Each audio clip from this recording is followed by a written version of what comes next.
Hello adventurers! Today I am bringing you 3 game-changing questions that when applied to your world are going to breathe new life into it, make it feel more realistic, and just give you adventure after adventure after adventure. So grab your parchment and quill as we embark on a journey to make your games so much better.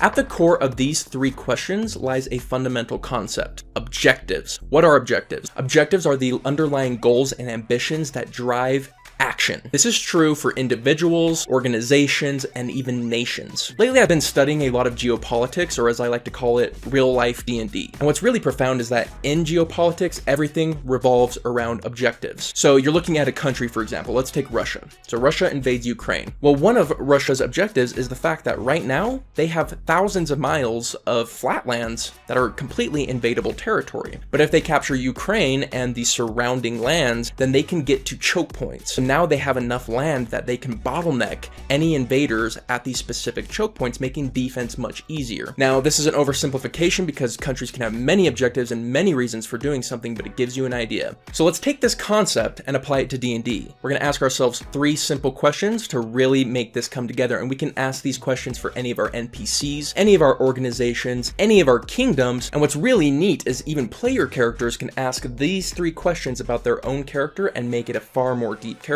So let's start with question 1. It's simple. What are their objectives and why? Let's take a kingdom. For example, if this kingdom is used to being extremely powerful, they've dominated the world they've known, but they find out that there's another people in a desert next to them. They've never been able to move into the desert. Their people always die. It's completely devoid of water and food, but there's another culture out there. And they find out that this culture has access to herbs and spices that are just unbelievable to them. They've never tasted something so good. Now they've developed this new objective as a nation. They want to gain access to those herbs and spices. Interesting, now we know what their motivation is. And it's really important to note here that we can have many different motivations. In fact, the more you do, the more intricate the tapestry gets. A nation is probably not gonna have one objective, they're probably gonna have 5 to 10, but for each objective they choose, go down all 3 questions, and we start with this one. So what's question number 2? Why haven't they achieved them yet? The thing about objectives is the second you achieve one, you get some new ones. It's like climbing a mountain. You climb up, you get to the top of the plateau, and now you have a new perspective to look at the world.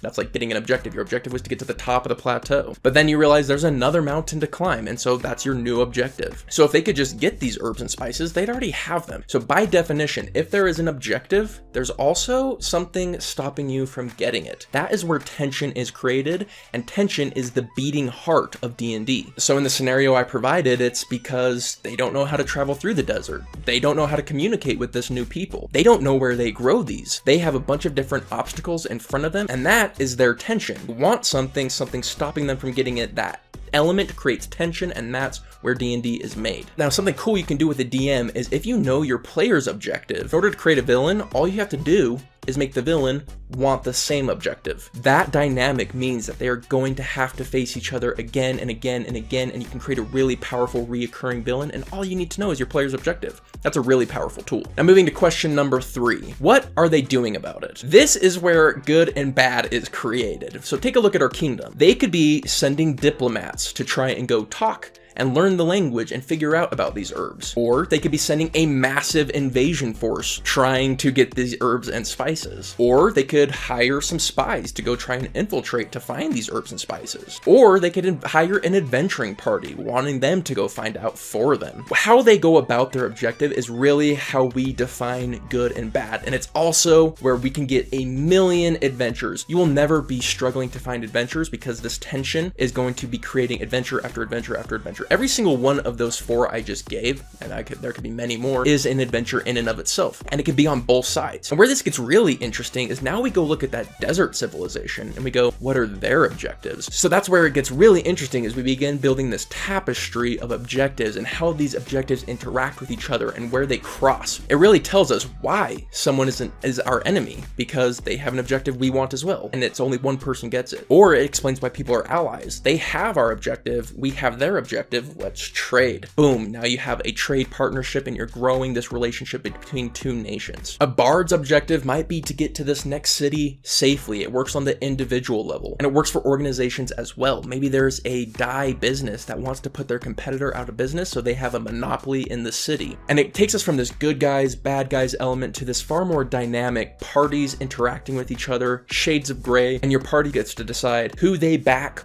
why they back them, and how they back them. It gives your players far more autonomy than just evil guy destroying city for evil nefarious reasons, go kill them. It gives us a far more intricate pattern to both interact with and play with and to decide the outcome. I think that's really powerful in D&D, is that choice is king, and this gives us a million choices for your party to interact with, and I love that. Those 3 questions are incredibly powerful. They're gonna add so much realism, depth, and just adventures to your game. It makes building adventures super, super easy. I've personally found this tool extremely helpful, and I hope it helps you guys too. Today I want to leave you guys with a question. How has D&D improved your life? How has it made your life better? I'd love to hear it in the comments down below. But with that, my friends, I hope you have yourselves an incredible day, and I'll catch you on the next one. See you then.